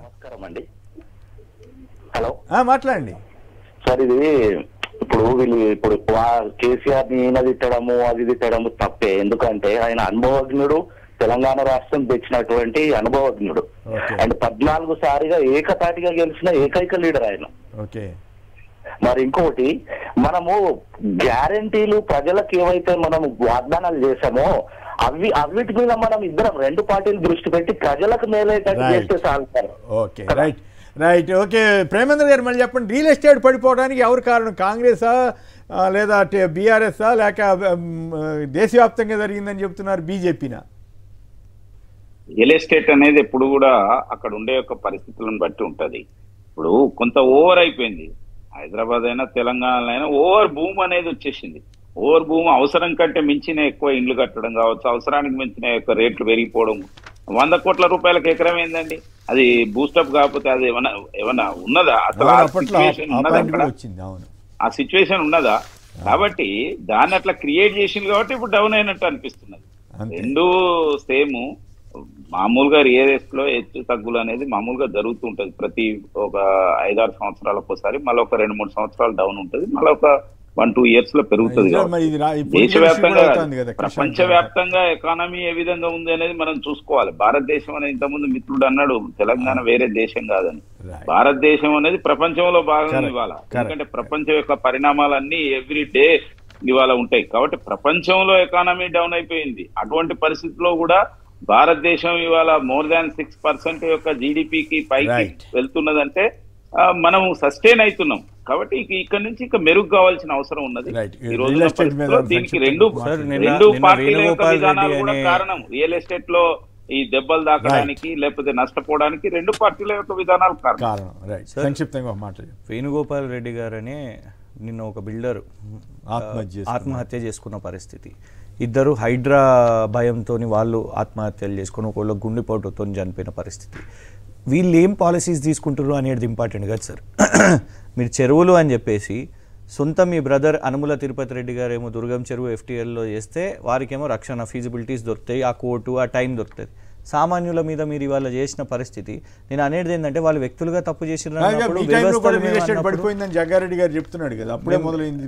ఇక జగ్గారెడ్డి గారిది సర్టిఫికేట్ తీసుకుంటే బాగానే ఉంటుంది సార్. ఇక నేను అనేది ఏంటంటే ఇవాళ ప్రజలు ఏమనుకుంటారు అనేది మీరు ఆలోచించండి. యాన్సిలరీ ఇండస్ట్రీస్ కూడా కేవలం రియల్ ఎస్టేట్స్ అంటే చాలా మంది రియల్ ఎస్టేట్ అంటే బిల్డర్లు అనుకుంటారు సార్. మొన్న మాకు రాణిగంజ్ మా ఏరియా పక్కన ఉంటుంది, వాళ్ళు చెప్పుకుంటున్నారు చిన్న నట్ బోల్ట్లు అవన్నీ కూడా, ఎందుకంటే అలైడ్ ఇండస్ట్రీస్ దాంతో పాటు వీటి మీద కూడా ఎఫెక్ట్ అవుతుంది. మేము ఇవన్నీ కూడా గమనిస్తున్నాం. మీరు ఏమని అంటారు సార్? మేము ఒకటే చెప్పాలని అనుకుంటున్నాం. మీరు ఫామ్ హౌస్ అని అంటున్నారు కదా, పథకాలు ఏ రోజైనా ఆగిందా? వ్యవసాయం కోవిడ్ సమయంలో లాక్డౌన్లో కూడా వ్యవసాయం తెలంగాణలో ఆగిందా? కానీ మీరు ఇవాళ మెగాతోని చేసుకోవడానికి దావోస్కి వెళ్తారు, జూబ్లీ హిల్స్ ప్యాలెస్ లో చేసుకోండి, 20 కంపెనీలతో 19 కంపెనీలు. అట్లా కాదు సార్, మీరు వెళ్ళినప్పుడు కూడా అట్లాగే వస్తుంది. మేము అనేది ఏంటంటే 20లో 19 కంపెనీలు మన గచ్చిబౌలి, జూబ్లీ హిల్స్ ఈ కంపెనీలే సార్. Right, okay.